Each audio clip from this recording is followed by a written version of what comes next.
Essência familiar, com certeza é a alegria do amor reinando em nossos lares, favorecendo a convivência entre toda a família. Mês de outubro nós celebramos também o Dia das Crianças. Aqui o Santuário Nacional até apoiando o Tribunal Regional do Trabalho, falando da importância da educação infantil, da valorização, do cuidado com a vida. Desde lá de gente pequena, nós também queremos dar a nossa contribuição aqui junto com o Padre Dalton. E hoje nós queremos falar sobre esse apoio infantil. Como é que a gente pode preparar uma criança para a realidade da vida sem deixar que ela perca a sua inocência?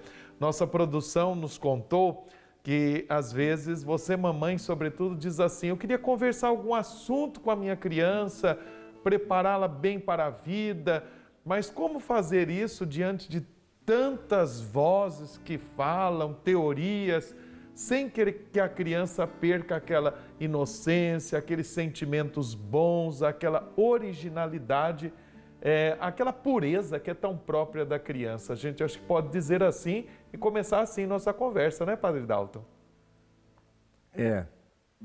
Essa palavra inocência às vezes está meio machucada na linguagem comum, porque parece que inocência é não saber de sexo, por exemplo. E não é. Inocência é a experiência profunda da criança espontânea no desejo de se situar no mundo em que ela está. E essa inteireza, como tem gradação de anos, tem gradação no saber. Por que tem gradação? Porque a característica humana que a criança traz desde cedo é desejar. O desejo é que abre o ser humano para a realidade. Então, é preciso ajudar a criança a desejar. Ela deseja, ela é curiosa, ela está descobrindo o mundo. Não tem que escapar da realidade. Não tem que fazer de conta que a morte não existe. Não tem que fazer de conta que o corpo da criança é sexual. Não tem que fazer de conta nada. Não pode omitir a realidade, mas ela tem que chegar de acordo com a possibilidade de absorção da criança. Ela tem que caminhar, porque as crianças hoje nascem num mundo de uma cultura, como vamos chamar isso, de um lado uma cultura do cansaço, de outro lado uma cultura do excesso. Ela é às vezes muito mais filho do ambiente cultural, do DNA cultural, do que do DNA de pai e mãe, porque ela tem um desejo e o desejo pode ser seduzido pelo modelo da cultura que está aí, que é sedução. Um equívoco, me parece, que vem acontecendo é os pais quererem muito cedo que a criança brilhe, vire uma estrela, seja conhecida e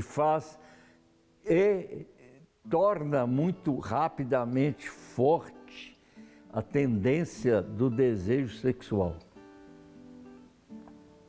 E a criança tem que estar prevenida, porque a cultura atual faz com que cada pessoa, tendo seu charme, o desejo de seduzir pelo próprio charme é próprio a todo ser humano.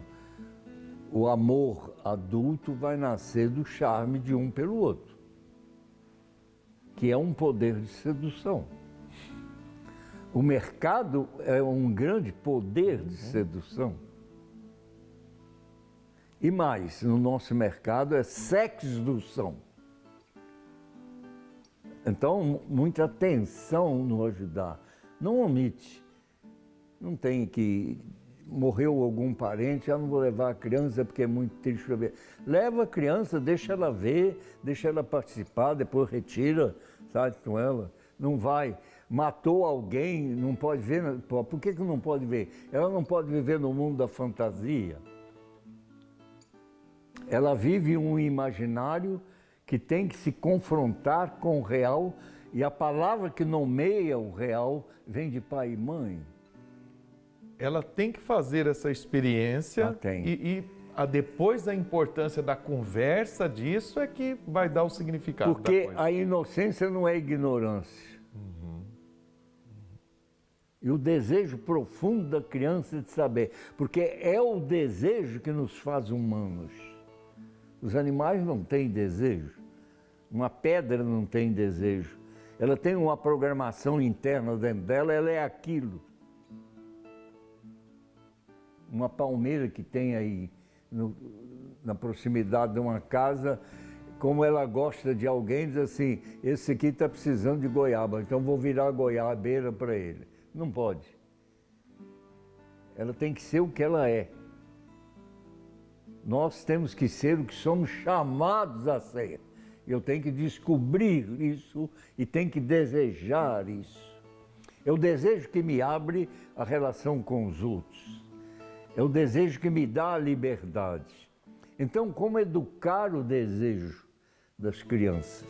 Como aprender a desejar? Para quem tem fé, o caminho, ensina-me a viver, Senhor. Como desejar como Jesus desejou?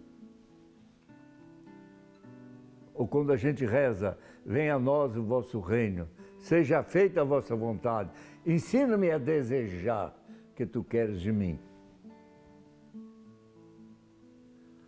A convivência do pai e da mãe, na diferenciação menino-menina, é que é o ponto de referência do desejo de identificar-se com o menino com o pai, a menina com a mãe. É um desejo de identificação. A cultura atual faz as crianças desejarem se identificar com o que elas estão vendo ao redor, que seduz. O bebê é seduzido.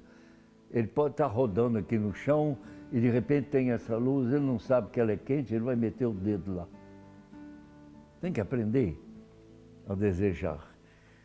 Porque o desejo se manifesta em primeiro lugar através de quereres.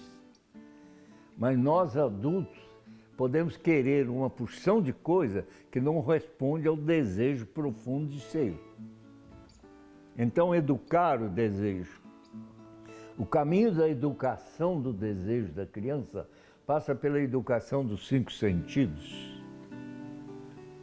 A educação dos 5 sentidos passa, em primeiro lugar, pelas regras de higiene que o bebê tem que aprender.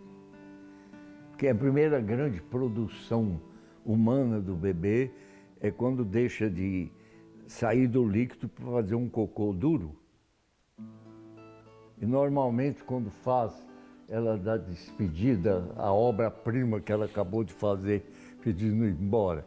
A criança tem esse desejo de produzir. Daí o cultivo de dons, de talentos, de possibilidade, conforme o potencial de cada criança, para que ela não deseje o que ela não pode nunca alcançar, pelo que ela nunca será. Tem que desmentir a necessidade, que é o lugar primeiro da criança. Depois vem alguma coisa que ela busca com o querer dela, que a gente chama de demanda. Ela está precisando, buscando isso, não é a necessidade, ela está buscando. Aí vem o desejo. Aprender a desejar na educação dos 5 sentidos é um caminho. Na experiência da fé, desejar conhecer Deus, desejar amar as coisas de Deus, vendo papai e mamãe interessados em Deus, na igreja, nos ritos, na alegria, no bom humor. Ela tem que ver um espelho de que ela ama para ela ser capaz de desejar ser como. E porque nós queremos o seu bem, o bem das famílias, para que sejam cada vez mais com amor, com alegria, com esse desenvolvimento, nós estamos aqui sempre conversando.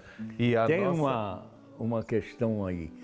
Os pais têm que prevenir a criança, porque o mundo da sedução e do excesso de quê? Na cultura de hoje. Excesso de exposição, excesso de sexualidade, excesso de desperdício, excesso de fantasia e de riqueza, excesso de conforto, excesso de mentira, excesso de violência. Tem que prevenir? Isso não educa o desejo se você for pelo excesso. A educação dos sentidos cria a boa medida para todos os desejos. E a nossa conversa, Padre Dalto, me fez lembrar quando eu estudei pedagogia, como é importante essa análise, estas considerações na fase infantil e no desenvolvimento da criança, para que depois seja um adulto assim bem consciente, capaz de entender-se, de manifestar-se, de atuar, porque deu sentido para a sua vida, então vai dar sentido também à vida das outras pessoas, vai fazer um mundo mais feliz. Você pode imaginar o que é um pai insatisfeito ou uma mãe insatisfeita com a realidade. Some o bom humor. Some o limite da realidade. Vive-se na fantasia. E a criança se perde. Porque ela não tem com quem se identificar. Reze conosco para que a graça divina oriente os nossos quereres. Senhor nosso Deus e Pai de bondade, livra-nos do mal dos excessos, do cansaço, que nossas crianças não carreguem peso demais quando vão à escola, nem tenham horários fatigantes demais, porque tem que aprender tudo ao mesmo tempo. Dá às nossas famílias a alegria dos pais que sabem brincar, conversar, interceder e prevenir para que nenhuma criança seja explorada e que ela tenha a avidez e a possibilidade de se defender e distinguir o que é bom, o que é ruim, o que é mal, o que é feio, o que é banal. Liberta-nos do mal dos excessos e do mal do cansaço. Amém. Amém. Que o Senhor bom Jesus continue conduzindo todas as nossas crianças e que a Mãezinha do Céu abençoe os nossos devotos mirins. Até a próxima!